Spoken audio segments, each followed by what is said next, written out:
Allah razı olsun.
Selamünaleyküm değerli Müslümanlar.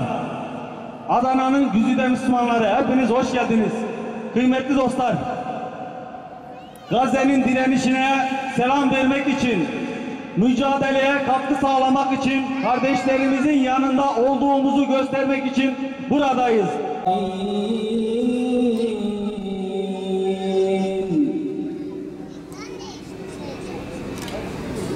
لقد صدق الله رسوله الرؤيا بالحق لتدخلن المسجد الحرام إن شاء الله بذلك مثلهم في التوراة ومثلهم في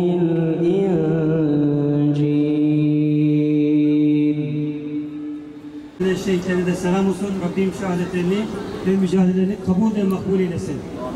Aynı zamanda sizin de ayağınıza sağlık. Allah razı olsun. Bu sıcak adamın meşhur sıcağında buraya geldiniz, teşrif ettiniz. Allah ayağınızı kabul etsin. Dostlar, bizler elbette alemlere rahmet olarak gönderilen bir peygamberin ümmetiyiz. Ve aynı zamanda da bir savaş peygamberinin de ümmetiyiz. Bu şu anlama gelmiyor. Peygamber Efendimiz alemlere rahmet olarak gönderilmiş, bize gelen giden dayak atsın, gelen giden bizi dövsün, gelen giden bizi hırpalasın. Bu asla Müslümanların izzetine yakışmayacak bir şeydir. Ve maalesef şu anda böyle bir süreçteyiz. Yeryüzündeki zalimler Müslümanlara her türlü zulmü reva geliyor, her türlü haksızlığı yapıyor. Ama maalesef Müslümanlar tek bir ağızdan, tek bir nefesten ses veremiyor. Ve biz bundan dolayı kaybediyoruz. Bizim yöneticilerimiz, idarecilerimiz ne diyorlar? Biz İsrail'i kınıyoruz. İkinci bir açıklama, İsrail'i şiddetle kınıyoruz.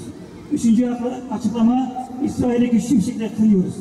İstediğimiz kadar kınayalım arkadaşlar. Hiçbir faydası yoktur. Zalimin anladığı tek bir vardır. O da zulme karşı rıza göstermeyip ona göre muamele etmektir. Bize silah doğrultana, bize zulüm gösterene, bize haksızlık edene, biz seni kınıyoruz demekle aslında onun zulmüne pasif bir direniş göstermiş oluyoruz. Oysaki zulüme karşı sert bir direniş göstermemiz gerekiyor. Ve bu böyle devam edemez. Bizler ümmet olarak yekvücut olmak zorundayız. Bizler birbirimizin kusuruna, ayıbına bakmadan bir araya gelmek zorundayız. Biz bunu yapmadığımız sürece kaybetmeye mahkumuz. Ve şuna inanıyoruz ki arkadaşlar, Allah er veya geç Filistin'e yardım edecektir. Müslümanlar muzaffer olacaktır. Ama bir sene sonra, ama 2 sene sonra onu Allah bilir. Ama elimizi başımızın arasına alıp da ben Filistin için, bu mücadele için ne yaptım dediğimizde elde avuçta bir şey olmalıdır arkadaşlar. Şu an biz bu süreçteyiz. Gücümüz neye yetiyorsa, imkanımız neye el veriyorsa, boykot mudur, eylem midir, dua mıdır, gücü yeten mücadele midir? Bunu mutlaka yapmak zorundayız. Ortada büyük bir soykırım var, büyük bir zulüm var. Bu zulüm öyle bir noktaya geldi ki artık buna ses çıkarmak için Müslüman olmak gerekmiyor. İnsan olan, insani duygu taşıyan herkes bu noktada artık bu zulme sessiz kalmaması gerekiyor. Ortada öyle bir haddini aşmış zalim var ki bize resmen alay eder gibi açıklamalar yapıyorlar. Öyle bir noktaya da getirmişler ki bugüne kadar Müslümanları, hatta dünya insanlarını Batı medeniyetine baktırdıkları zaman onların belli kurumları vardı. İnsan hakları, çocuk hakları, kadın hakları vesaire. Bu kurumlar üzerinden dünyaya güya hümanizm satıyorlardı. Bugün Gazze'de çocuklar ölüyor, kadınlar ölüyor, insanlık ölüyor ama bu kurumların hiçbir kıymeti harbiyesinin olmadığı apaçık ortaya çıkıyor. Demek ki Müslümanlar artık Batı'dan yüzünü dönecek. Yeter artık, Batı'yı göreve çağırmanın hiçbir gereği yoktur. Onlar hiçbir şey yapamıyorlar. O kurumların hepsinin içi boştur. Demek ki Müslümanların kendi iradeleriyle bu işe sahip çıkmaları gerekiyor. Öyle bir handikapın içindeyiz ki elinden geleni yapanların gücü yok. Elimizden geleni yapıyoruz, gücümüz yok. Gücü olanlar da elinden geleni yapmıyor. Böyle bir handikapın içine sıkışmışız. O yüzden bu eylemlerimizin amacını belki bazı kardeşlerimiz hiçbir işe yaramıyor yahut da bir amacı olmadığını düşünebilir. Ama biz elimizden geleni yapıp ondan sonra eğer ki bu noktada bir mağlubiyet varsa Hazreti Nuh gibi Rabbi enni mağlubum diyeceğiz. Ama şu an biz o noktada değiliz. Şu an konuştuğu halde, elinden geldiği halde gücünü göstermeyen bir yapı var. Bir Müslüman ümmeti var. O yüzden biz bu noktada buradaki gayemiz nedir? Müslüman liderleri, halkı Müslüman olan devletlerin liderlerini göreve davet ediyoruz. Bakın biz elimizden geleni yapıyoruz. Bu kadar yapabiliyoruz. Siz de elinizden geleni yapın. Gücünüz mü yok? Elinizden savaşmak gelmiyor mu? Bomba atmak gelmiyor mu? Bak işte bu kadar Müslüman buradadır. Kapıyı açın o zaman. Kainatın yegane sahibi, bizleri yoktan var eden, en güzel ve en mükemmel doğru yaşam tarzı olan İslam ile bizleri şereflendiren Yüce Allah'a sonsuz hamdü senalar olsun. Salat ve selam, yaratılmışların en hayırlısı, iki cihanın güneşi, insanlığı karanlıktan nura çıkaracak Kur'an meşalesini elinde tutan Hz. Muhammed sallallahu aleyhi ve sellem Efendimiz'e, pak ehli beytine ve her biri birer yıldız olan seçkin ashabının üzerine olsun inşallah. Bismillahirrahmanirrahim. Hem size ne oldu ki Allah yolunda ve çaresiz bırakılan erkekler, kadınlar ve çocuklar uğruna onun rızası için savaşmıyorsunuz? Onlar ki Rabbimiz bizi halkı zalim olan bu şehirden çıkar, bize tarafından bir sahip gönder ve bize tarafından bir yardımcı gönder diyorlardı. izzeti kuşanan, zalimlerin karşısında dik duran, mazlumların safında yer alanlara selam olsun. Gazze'de yaşanan soykırıma seyirci kalmayan Selahaddin Eyyubi ve Sultan Abdülhamit Han'ın torunlarına selam olsun. Değerli basın mensupları, kıymetli kardeşlerim, Siyonist işgal rejimi 2 yıla yakındır Gazze'de insanlık haysiyetini ayaklar altına alan, Siyonist rejimin işlediği suçlar her gün geçen gün kat kat katlanmaktadır. Bir millet dünyanın gözleri önünde yıkım, talan, açlık, kıtlık, insani tüm ihtiyaçlardan yoksun bırakılarak ölüme terk edilmektedir. Bir avuç Siyonist tüm dünyanın gözlerinin içine baka baka bu cürümleri işlemektedir. Gücü ve iktidarı elinde bulunduran devlet idarecileri başta olmak üzere bu zulümlere seyirci kalan tüm insanlık ailesi ve İslam ülkeleri büyük bir vebal altındadır. İslam ülkelerinin sessizliğinden istifade eden işgal rejimi Gazze'nin %90'ından fazlasını enkaza çevirmiştir. 7 Ekim 2023'ten bu yana 60.000'den fazla kardeşimiz şehit düşmüş, 150.000 civarı kardeşimiz yaralanmıştır. 20.000'den fazla kardeşimiz de enkaz altında olup henüz naaşlarına ulaşılamamıştır. Şehit ve yaralıların %70'inden fazlası bebek, çocuk ve kadınlardan oluşmaktadır. Gazze adeta bir çocuk mezarlığına dönmüştür. İşgal rejimi Gazze'de açlığı bir silah olarak kullanmaktadır. Yaptığı bunca zulümden sonra sözde insancıl gözükmek için kurulan yardım noktaları birer katliam noktalarına dönüşmüştür. Yardım noktalarında yapılan sistematik saldırılarda şehitlerin sayıları her geçen gün artmaktadır. Gazze'de yaklaşık 2 milyondan fazla kardeşimiz yüksek derecede akut gıda güvensizliği ile karşı karşıya bırakılmıştır. 600.000'e yakın kardeşimiz aşırı açlıktan ölüme yol açabilecek hastalıklara yakalanmıştır. 70.000'den fazla çocuk akut yetersiz beslenme yüzünden tedaviye muhtaç hale gelmiştir. Gazze ve bütün Filistin'de insanlık tarihinin en büyük dramlarından biri yaşanıyor. Batı dünyasının ve İslam düşmanı tüm şer yönetimlerin desteğini arkasına alan Siyonist haydutlar, Siyonist teröristler hiçbir sınır, uluslararası hiçbir hukuki ve ahlaki kural tanımadan Müslüman Filistin halkını soykırıma uğratmaktadır. Ey ümmeti Muhammed ve ey insanlık ailesi! Açlıktan dolayı katledilen her bir çocuğun, gencin, kadının ve yaşlının vebali hepimizin üzerindedir. Gücü elinde bulundurup Gazze'deki zulme seyirci kalanlara yazıklar olsun. Bu zulme sessiz kalıp ben insanım diyenlere yazıklar olsun.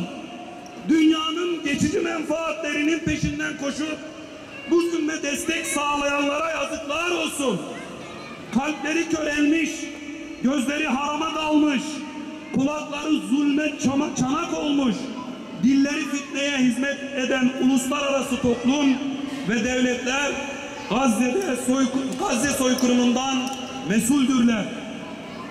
Bu mesuliyetten hiç kimse beri değildir. Başta İslam ülkelerinin liderleri akan kanın en büyük sorumlusudur. İslam ülkelerinin liderleri üzerlerine düşeni yapmış olsaydı bugün Gazze'de bu kan akmayacak, evler yıkılmayacak, soykırım olmayacaktı.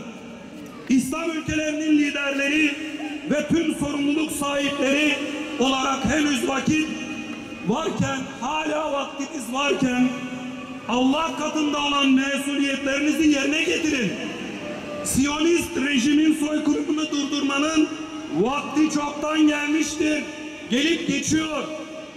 Dünyanın özgür halklarından ve vicdan sahibi devlet liderlerinden öncelikli ve acil talebimiz şudur: açlık, kıtlık ve ilaçsızlıktan dolayı bir halkın yok olması tüm insanlık aleminin yok olması anlamına gelmektedir. İnsanlığın haysiyetini omuzlamak için Gazze'de insani krize bir an önce son verilmeli ve Gazze'ye insani koridor açılmalıdır. İşte bu gündemle ve bu amaçla Anadolu'dan meclise, meclisten Gazze'ye sloganı ile Türkiye'nin her bir yerinden yarın yollara revan olacağız inşallah. 10 Ağustos Pazar günü saat 18.30'da Ankara Güven Park'ta toplanıp Türkiye Büyük Millet Meclisi'ne yürüyerek bu talebimizi daha yüksek sesle haykıracağız. Müslüman Filistin halkını terk etmeyeceğiz. Gazze özgürleşinceye kadar, direniş kazanıncaya kadar meydanları boş bırakmayacak, kardeşlerimizin feryatlarını tüm dünyaya duyurmaya, acılarına ortak olmaya çalışacağız. Ne pahasına olursa olsun, bedeli ne olursa olsun, Siyonistlerin ve onların yerli işbirlikçilerinin saldırılarına, linç kampanyalarına aldırmadan Kudüs davasını omuzlayacağız ve bu mukaddes davaya canımızla, malımızla ve imkan bulduğumuz her şeyle sahip çıkacağız inşallah. Gazze'nin kahraman halkına, izzeti kuşanan liderlere, Siyonist işgale direnen mücahitlere selam olsun. Allah'ın selamı, rahmeti ve bereketi üzerinize olsun. Rabbimiz hepinizin ecrini kat kat versin. Allah'a emanet olun. Esselamun Aleyküm ve Rahmetullahi ve Berekatuhu.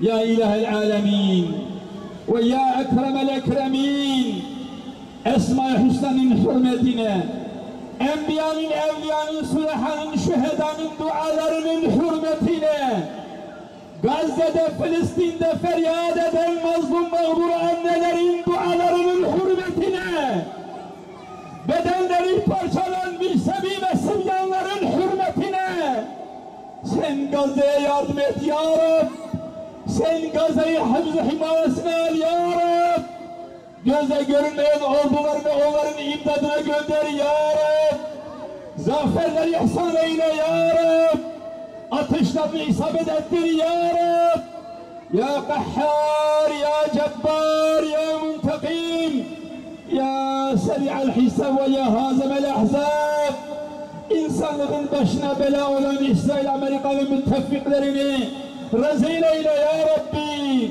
zelil, hakir, perişan eyle ya Rabbi, onların birliklerini dağıt ya Rabbi, cesaret nasip eyle Allah'ım, ya Rabbi alemi İslami Kur'an şemsiyesi altında cem eyle ya Rabbi, ya Rabbi bizleri affı mağfiret eyle, ya Rabbi bizleri affı mağfiret eyle, ya Rabbi şu alemi İslami idare eden idarecilere vicdan, merhamet nasip eyle. Onlarla beraberiz, kalbimiz onların yanındadır. Ya Rabbi imkanımızın dahilinde onlarla beraberiz. Onlarla beraber kıyamet gününde bizleri haşr neşr eyle Allah'ım. Amin.